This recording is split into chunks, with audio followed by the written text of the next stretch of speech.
I found the condom wrapper in his pocket. My wife and best friend, betrayers. Fueled by betrayal, I engineered a revenge that entailed having a child with his wife, a child he would raise as his own. Every smile a dagger, every hug a lie. This is my story. Were you watching it? I recently discovered that my wife is having an affair with Josh, who used to be my closest friend. I know it sounds like a typical story, but cliches exist because they happen so frequently. I was at a loss for how to handle this situation. I couldn't comprehend why he would betray me by being with my wife. Let me clarify, my wife is undeniably attractive. Even in her 30s and after having 2 children, she still looks incredibly sexy in a bikini. However, Josh's wife, Carla, is equally, if not more attractive. Carla is tall, standing at 5 feet 7 inches with long red hair that cascades down her back and captivating green eyes that seem to peer into one's soul. I discovered that Carla's measurements were 36, 23, 34, and I must admit, learning about Josh and Heather's affair did arouse me. For several weeks I did nothing, trying to figure out what course of action to take. I loved Heather and wondered if there was any possibility of salvaging our marriage. It seemed unlikely, but I couldn't be certain until we had a conversation. On Friday, I made the decision to meet with her, but unfortunately, I had to postpone it until Monday. Why the 2-day wait? My wife received a call from a very ill friend who needed assistance, and she rushed to help. I had no doubt that if I called Josh and asked if he wanted to play golf on Saturday, Carla would inform me that Josh was not at home and had gone away for the weekend. My parents had taken the kids to their lake house, so being away from my wife and children meant I would have a quiet weekend alone, and it could potentially be the last peaceful weekend I would ever experience. On my way home, I stopped by the store and purchased a case of beer. I firmly decided that by Sunday evening, all 24 bottles would be empty. Upon arriving home, I changed into shorts and a t-shirt and headed to the kitchen. Dinner for the evening would be simple. I opened a pack of hot dogs and placed them in a pot to boil, chopped an onion, and retrieved a can of baked beans from the pantry. I poured the beans into a pan, placed it on the stove, and cracked open a second can of beer. I was rummaging through the refrigerator for mustard when the doorbell rang. I opened the door and saw Carla standing there. She was wearing a tank top, but didn't seem to have a bra. She had slippers on her feet, the nipples pressed hard on the t-shirt, and I instantly became more aroused. "Are you busy?" "Partially." "I cook dinner and drink beer. Would you like to join me?" "Not at all. I could use some company," I said, stepping aside and letting her in. We went into the kitchen and she sat down at the table. I knew she didn't drink beer, so I opened a bottle of Merlot and poured her a glass. "Dinner is nothing special." I said hot dogs and baked beans, quite a simple thing. Fits. The hot dogs were boiling and the beans were bubbling, so I turned off the heat, moved the pans to the cool side of the stove, and took 2 plates from the cupboard. I handed one to Carla. She cooked herself 2 hot dogs and put some beans on her plate. We sat down to eat and I asked, "What brought you here? Do you know where Heather is?" "She went to help a sick friend." "I wonder when this happened." "When did that happen?" "This is Josh's disease. He looked damn healthy when he left the house. You know, Josh and Heather are cheating on us, right? And that they are now in room 130 at Arrowhead Lodge. I didn't know where they were, but I've known for a couple of weeks that she's cheating on me." "How did you know?" "I found a condom wrapper in his pants pocket when I was doing laundry. We are trying to get pregnant and don't use condoms, but since he cheats, I decided not to give birth to his child. I don't want to be a single mother if I get divorced, so I used part of my father's inheritance to hire a private investigator. They get together for long lunches, and when he calls and tells me he's working late, he's usually working on Heather." "How do you know?" "I was in the basement working on a bookcase that I'm making now. The phone rang, and I picked up the phone in the basement. Heather must have answered the phone on the 2nd floor a moment before me, and I heard her mention the word lover. Just as I brought the phone to my ear, I listened attentively as Josh informed her that they would have to skip their usual long lunch at the Marriott due to an important meeting. I overheard her expressing her disappointment and how he would need to make it up to her next time. I remained silent, unsure of what to do next. I made up my mind to confront her when she returned home and see how things unfold. So, what is your plan? You will find out soon enough. I gazed at her, puzzled. What am I supposed to understand? She stood up, walked over and sat on my lap. I can see the way you look at me, and I am well aware that if we weren't married, you would pursue me. Although we are both still married, we are no longer bound to be faithful to Josh and Heather. They have released us from that commitment. She embraced me, and as she reached my manhood, she began to arouse me. I shifted to get more comfortable. I stared at her in disbelief. She leaned in and our lips met. Carla broke the kiss and declared, "I am going to seek revenge to the fullest extent." Despite our decision to have a child, I managed to avoid having intercourse during my fertile period just in case. I visited the doctor and obtained a diaphragm. How far are you willing to go for revenge against Josh? Why do you inquire? I am determined to exact full revenge. I am currently at my most fertile phase, and my diaphragm is in my purse. This implies exactly what you think. Carla was correct. It would be the ultimate revenge if Josh raised my child believing it was his own. I grinned while caressing Carla. I noticed that she was not wearing any underwear. She moaned softly and whispered, "Oh, yes." I broke the kiss and directed her to Heather's side of the bed. "That is where I want you, on Heather's side of the bed." She got up from my lap and said, "Let's go." We both quickly undressed upon entering the bedroom. Carla, in her nakedness, exuded a beauty that I had never seen before, except in men's magazines. She was completely shaven. I had previously mentioned Heather's beauty, but the fact that Josh would choose to be with my wife when he had someone like Carla was beyond my comprehension. Carla seemed to be pondering the same thoughts. As she gazed at my naked form with a puzzled expression, I inquired about her thoughts. She responded, "I just don't understand. Your manhood is far superior to Josh's, so why would Heather want to be with my husband when she has you and your impressive tool at home, ready and waiting?" I expressed my confusion.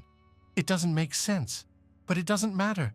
You are here now, and no one else exists in this moment. You are absolutely right. Take me to bed and have your way with me." I gestured towards Heather's side.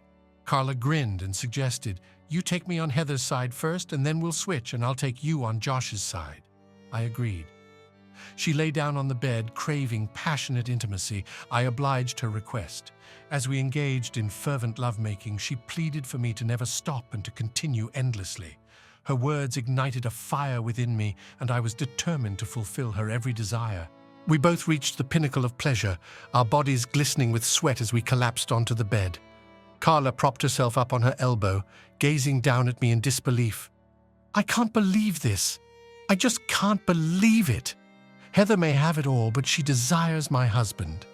You and I have the entire evening, all of tomorrow and part of Sunday, and once we're finished, you won't care if Heather returns home." After a brief rest, we embarked on a second round of passion, which was just as exhilarating as the first. Carla inquired, "You won't send me away, will you?" I reassured her. "Silly girl." The next morning, she inquired about the children's return time, and I informed her it would be around 6. She served me steak and eggs for breakfast, stating that I would need energy if I intended to do something nice for her that day. We parted ways around 4 so I could return home and be there in case my parents arrived earlier than expected. Carla asked if I had reached a decision, and I confessed that I had not.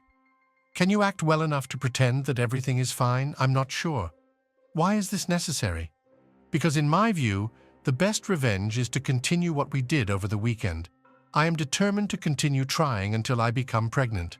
Additionally, it is crucial to consider the well-being of your children. Going through a divorce will inevitably separate you from them, as the courts typically grant custody to the mother. Even if you're allowed to see them on weekends, it will depend on Heather's mood and whether she can find any excuse to prevent you from spending time with them. My suggestion is to endure living with this difficult person as usual, with the exception that we will engage in passionate intimacy whenever we have the opportunity. I have my doubts, Carla. Sooner or later, the betrayers will be discovered. If they catch us, it will greatly diminish our chances of maintaining a strong position in any conflicts. We caught them due to their foolish mistakes. You found out about Heather because both of them were foolish enough to use their home phones for communication. I discovered this because Josh was so careless that he brought incriminating evidence home in his pants pocket. We cannot afford to take such risks. Let's purchase a couple of disposable phones from Walmart and use them to stay in contact, ensuring that our spouses don't accidentally stumble upon them. We can leave them on our desks. This way, we will always know when they are meeting and we can arrange to meet at the same time. No, we cannot do that. If Heather calls and claims she has to work late, I will have to babysit. Furthermore, if they meet during lunchtime, we won't be able to join them either, as I rarely have the luxury of taking a long lunch break. You sometimes work late, don't you? When you do, she will have to be at home to take care of the children. I play cards with a few girlfriends from college every Wednesday night, and sometimes I go for drinks with my colleagues after work. Josh is accustomed to this routine. Another option is to tap into our phone lines so that we can monitor their conversations. Are you up for it? You have thought of everything, haven't you? Perhaps I may have overlooked something, but if we work together, I believe we can cover all angles. Are you certain you want this? I am absolutely certain. As I mentioned from the very beginning, I want to get back at Josh. I have given him everything I have, and he betrayed me. I lavish this individual with affection and care, yet he betrays me. There is absolutely no way I will let this go unnoticed. My idea of the perfect retaliation is to have him raise another man's child. And what could be more satisfying than having the father of that child, the husband of the woman he is cheating with in his own bed? I also seek revenge. I believe I can exact my revenge by observing how this despicable person raises my child. However, I am uncertain if I can pretend to be a loving husband to a wife who cheats on me. You will be enticed by your lover over the past 48 hours. It appears that you thoroughly enjoyed what I provided. You can engage in as much sexual activity as you desire, whenever you desire. You know that such an offer is incredibly difficult to refuse. I certainly hope so. And that's not all. Josh desires 2 children, a boy and a girl, and I want both of them to have the same father. What if the first child is a girl? I know he will want a son. Are you prepared to continue trying? Yes, until we are discovered. We simply need to ensure that doesn't happen. Yes. And one final thing.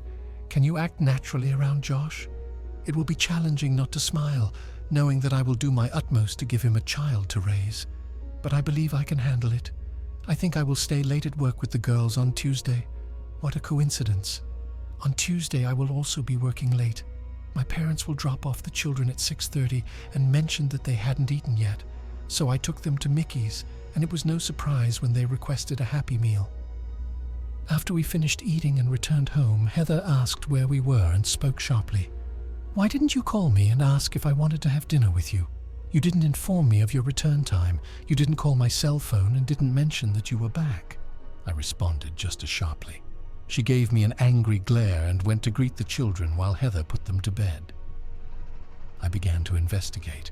I learned how to tap a phone line using a voice recorder and decided to purchase 1 or 2 on my way home from work the following day. I would purchase 2 for the bed, not only on my line but also on Josh's line. I will need to contact Carla and make arrangements. I observed that Heather did not shower before going to bed. She might have showered before coming home, but then again, maybe she didn't. When Heather went to bed, I mentioned an upset stomach and suggested that maybe we could have sex the next day. On Monday at 3:20, my secretary informed me that Mrs. Carla Marvis wanted to see me, so I asked Shelley to let Carla in. Carla entered, closed the door behind her, approached me, and kissed me. "It's unfortunate that your secretary is outside your door. If she wasn't there, I would have locked the door, and you could have had me right here on your desk. If you can wait 10 minutes, she will leave at 3:30. Wow, I was just joking, but I can easily pass the time for 10 minutes. She opened her purse, took out her cell phone, handed it to me, and mentioned that she had already saved her number in it. The plan for tomorrow is as follows. During lunchtime, I will go to the Marriott and book a room.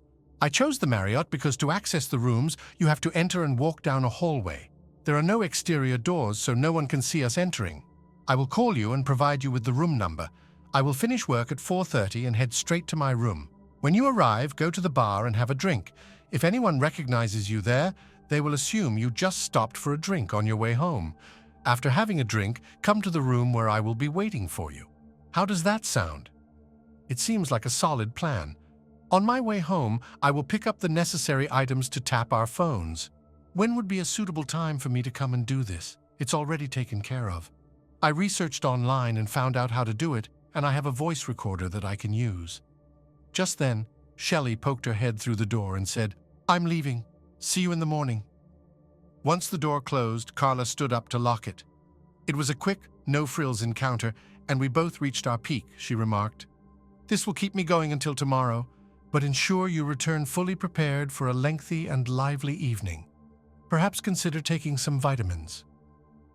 On my way back, I made a stop at a radio station and purchased 2 tape recorders along with 6 additional cassettes. I brought a second tape recorder to listen to the recordings in my office.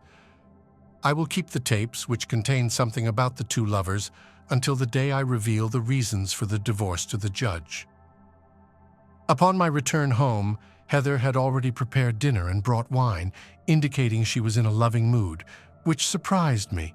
She spent the weekend engaging in intimate activities with her lover, and now she returns home seeking more. Was she a nymphomaniac, or was she simply relishing her ignorance, as her husband seemed to think after being with her lover? Perhaps one day I will uncover the answer to this question. Intimacy with Heather was always satisfying, and she enjoyed it thoroughly. If Carla was truthful and not merely stroking my ego when she mentioned I was larger than Josh, I wonder what qualities Josh possessed that Heather believed I lacked. This is another question that may be answered someday. After dinner, and once the children were occupied in front of the television, Heather mentioned, "You know you have work tonight, right?" I inquired as to why, to which she replied, "You need to make up for what you missed last night." I assured her that I would do everything in my power. "You are always amazing, my love," I wanted to say. However, I remained silent as Heather read to the children. I proceeded to the basement, located the phone line, tapped into it, and connected the recording device. Heather doesn't leave for work until an hour after I do, and I suspect that's when she and Josh communicate. It's possible that I am mistaken. Heather had a cell phone, and naturally they could converse on her work phone while she was at the office. I speculated that the call I overheard was an indication that they were conversing while she was at home. We engaged in intimacy 3 times that night, which was an unusual occurrence for us. We engaged in sexual activity 3 to 4 times a week, but typically only reached climax once, occasionally twice. After our 3rd encounter, the warning bell sounded. As we lay together, Heather mentioned the possibility of having another child. I hesitated, wondering if this was related to Josh. I contemplated undergoing a vasectomy so Heather could stop taking birth control while still ensuring our safety. Heather questioned my reluctance for more children. We had Mike and Anna shortly after our wedding, leaving us with no chance to travel and explore. Now we are still young enough to do so. Once Mike and Anna become independent, having young children will no longer be an option. Additionally, we rely on your income, so quitting work due to pregnancy would impact us financially. Disturbing thoughts crossed my mind. I suspected Heather was aware that Carla and Josh were trying for a baby.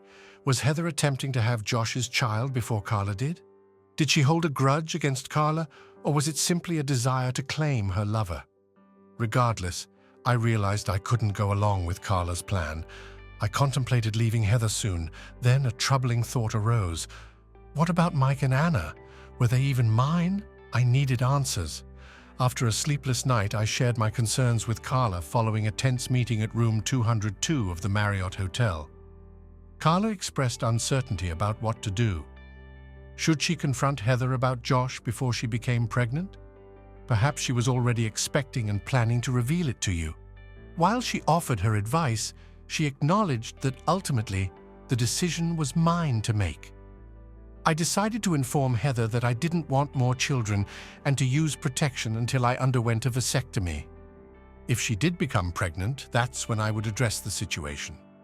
I believe a DNA test is necessary to determine the paternity of the child, whether it is mine or Josh's. This revelation will surely stir things up. However, I must caution against getting a vasectomy as it could jeopardize our revenge plan. Let's wait until I'm pregnant before considering such a drastic step. It is crucial for me that all my children share the same father, so a vasectomy would not be ideal. Perhaps Heather was simply testing the waters. If you had expressed your reluctance, she might have backed off. We can only speculate until she discloses the outcome. Until then, we have a few more opportunities for you to fulfill my wish of becoming a mother. I purchased condoms on my way home and decided to use them until I undergo a vasectomy. I am adamant about not having any more children. However, if you dislike the sensation, we can explore other contraceptive options like the pill or spermicide. Let's prioritize our safety and well-being. If you're averse to condoms, I wonder when Heather developed this aversion. It reinforces my determination to confirm the paternity of our children. I recall how Carla discovered Josh's infidelity through a similar incident. I will proceed with the DNA test and consider alternative contraceptive methods for our peace of mind. I am hesitant about a vasectomy as I want to keep our options open. Let's not rush into any irreversible decisions. As we engage in intimacy, let's prioritize our mutual comfort and safety. Afterward, I will discreetly check the tape recorder in the basement, a couple of insignificant calls, and then... Good morning, my dear. Do you miss me? Certainly you know that. Should we have lunch today? Yes, but I believe our lunch gatherings will soon come to an end if we don't find a more affordable place. These motel expenses are straining my family's budget. I can't keep withdrawing from it.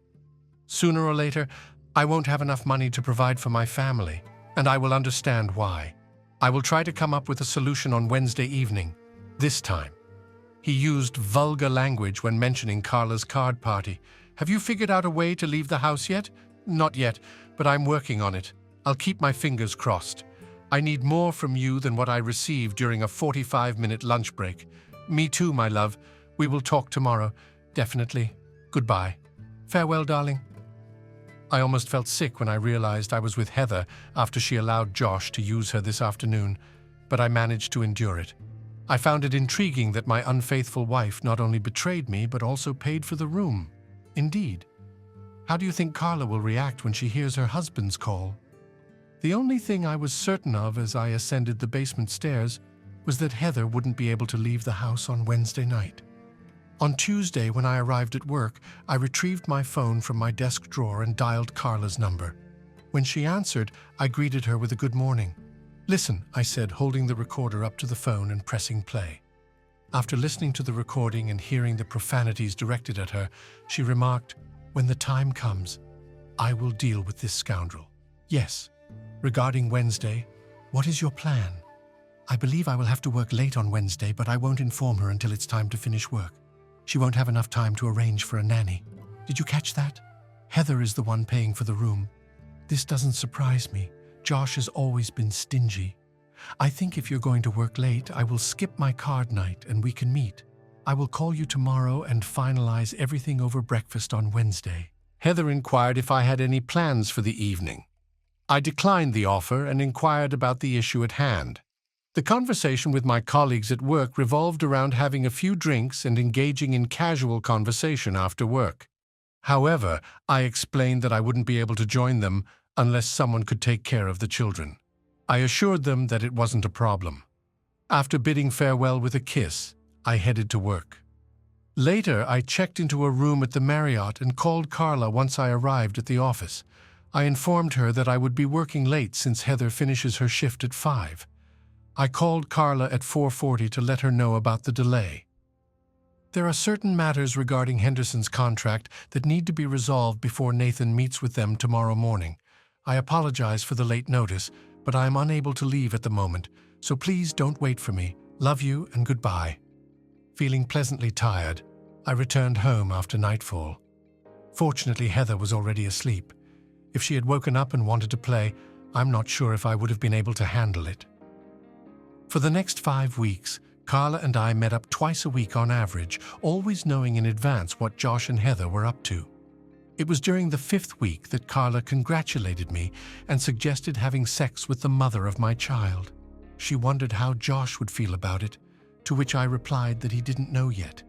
I explained that I needed to inform the baby's father first. Now I can inform Josh. I mentioned that the only thing we hadn't done together was go on a weekend trip. I proposed that we celebrate the pregnancy by going on one. However, we needed to ensure that neither of them would suspect anything. It's interesting that you brought this up today. Josh is scheduled to fly to San Diego to settle some matters related to his father's estate. He plans to visit some relatives over the weekend before meeting with his lawyer on Monday. If we can find a way to get away for the weekend without raising any suspicions, we can go somewhere together. I expressed confidence in my ability to handle the situation and proceeded to call my brother, who resided in Akron. I asked him to call my house right after I left for work in the morning and inform Heather that I needed to visit him for a family matter over the weekend. I informed him that I would contact him later to explain the situation. He assured me that he would handle it, and we bid farewell. Turning to Carla, I mentioned that the only thing left was to decide our destination.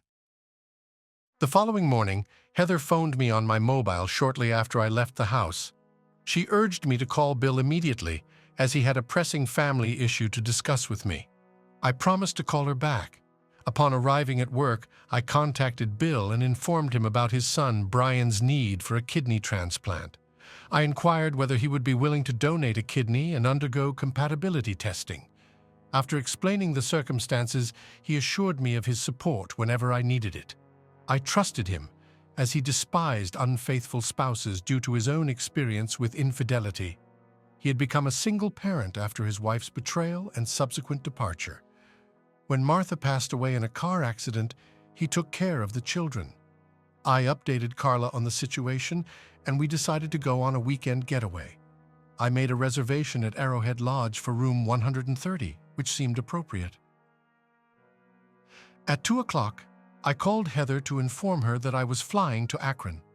I planned to pack my belongings and catch the 8 o'clock flight, arriving at the airport at least 30 minutes early. I expressed my hope that Bill's kidney would not be a match, as I wanted him to remain healthy for our future together. Heather's words made me realize her deep affection for me. I assured her that I had no doubts about our relationship. After saying goodbye, I found Heather at home dressed in a provocative outfit, suggesting intimacy. She asked if I could charge her before leaving. Since I had time before my flight, I agreed. As I prepared, she mentioned my earlier doubts about her love for me. I was just joking, my dear. I'm fully aware of how much you love me. It's evident every time you betray me with Josh. I want you to have no doubts about my love for you. Never. The weekend with Carlo was intense. We would make love and then go to sleep. We would wake up in the morning, make love again, and then have breakfast. We would return to the room and continue making love until lunchtime. After eating, we would go back to the room and make love once more. We would take a break by the pool for a while and then come back to make love again. Let's go out for dinner, have a few drinks, dance, and then make love once more. We repeated this routine the next day and even on Monday morning. We promised each other that we would do it again, and then we headed home. When I arrived home, Heather was at work, so I went down to the basement and checked the tape recorder. On Friday morning, Bill called a couple of minutes after she hung up. Josh called her. "Have you figured out a way to free yourself for the weekend? I would love to spend a few days with you without any interruptions." "No, Josh, I couldn't come up with anything. And the truth is, I don't want to come up with anything. What's wrong? Why? You know, I felt guilty for what I was doing. I love Bob, and he deserves better than to have a wife who cheats on him. I was planning on telling you. It's over. I need to focus on Bob. Come on. Heather, you've been having sex with me for almost a year now. How could you do this, if you love him as much as you claim? First of all, I need to correct you. I've never made love to you. I've only had sex with you, but I have never made love to you. The only man I make love to is Bob. That's nonsense. No, Josh, it's not nonsense. I love this man, and I try to show him my love every chance I get. If you love him so much, then why are you sleeping with me? It's the excitement of it, the thrill of doing something forbidden and illicit. It was a huge thrill for me to go home and make love to Bob after being with you. It gave me a sense of release. The few moments of pleasure with you turned me on. I never allowed him to have a second chance. I always maintained my purity when we were intimate." "Nonsense, Heather. Have you never taken a shower before leaving a motel? I keep a travel bag at work with everything I need for a shower. Bob never even came close to sensing your presence. No, Josh, I will put an end to this before we are caught. I love Bob and do not want to lose him. Just be grateful that you got me drunk the first time. Perhaps, but you were not intoxicated during the other times." It all depends on what you mean by being drunk. I was intoxicated with the thrill of being with Bob after you were with me. I wanted to see if there would be excitement and thrill if I did it sober, so I allowed you to do it a second time. And that was the only reason I continued. We managed to keep it a secret for a little over a year, but I've just realized that the feelings I have for Bob after being with you are not worth the potential consequences if we are caught and I lose Bob. Enjoy your time in California, Josh. And when you return, do not contact me. Goodbye. Intriguing, I thought as I removed the film and inserted a new one. I unpacked my belongings and headed to work. Around 11, I called Carla, and when I greeted her, she said, "I miss you. Is everything all right? You are attractive." "Yes. I want you to listen to something. If this is a Friday phone call, then I have already listened to it. What do you think?" It seems like she started using her head and realized that she could lose you. What will you do? I have already decided that I will only stay with her until the children are 18, and I do not see anything that would change my mind. If she truly meant what she said to Josh, it would be easier for her to hold on. But the trust has been shattered, even if she ends things with Josh and they never cross paths again.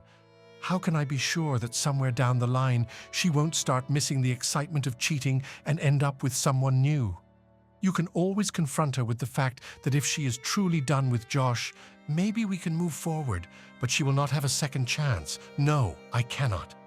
This information would be revealed if I mentioned that I have a wiretap on my phone. As previously mentioned, trust has been lost. I require a method to monitor her activities. Additionally, she's aware of my character and understands that if I were aware, I would share it with you. She could express this to Josh, causing him to contemplate. However, we do not desire that outcome. Are you indirectly suggesting that we will continue in this manner? You overheard the conversation. They were able to evade detection for slightly over a year. However, you and I were only able to do so for a few months. They owe us an additional 10 or 12 months. Furthermore, there may be penalties and interest that could extend the duration even further. I would appreciate that. Carla and I continued to meet twice a week on average until her 7th month of pregnancy. She wished to continue, but her growing belly made it uncomfortable for me to engage in intimate activities without causing her pain. That is correct. We must prioritize the well-being of the children. An ultrasound revealed that Carla was expecting twins. She gave birth to 2 beautiful little girls. As she had predicted, Josh desired a son. Therefore, 2 years after the birth of the twins, she became pregnant again. This time, an ultrasound confirmed that she was carrying a boy. We continued our intimate relationship until her 8th month, after which we decided to separate. Both of us believed that we had evaded detection for a sufficient amount of time, and if caught, Carla would be left as a single mother raising 3 children. Neither of us desired that outcome.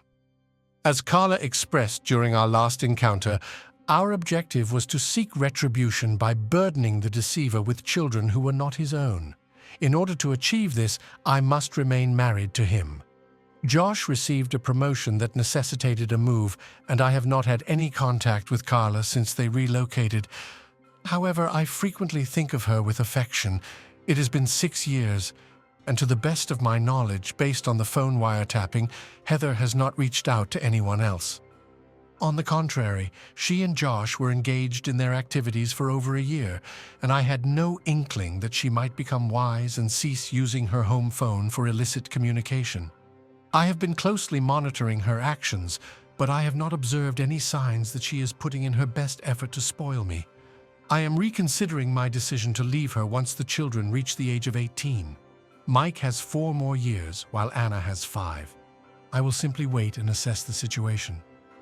Thanks for listening to One Infidelity Hit. If you liked what you heard, don't forget to hit that subscribe button and drop us a like.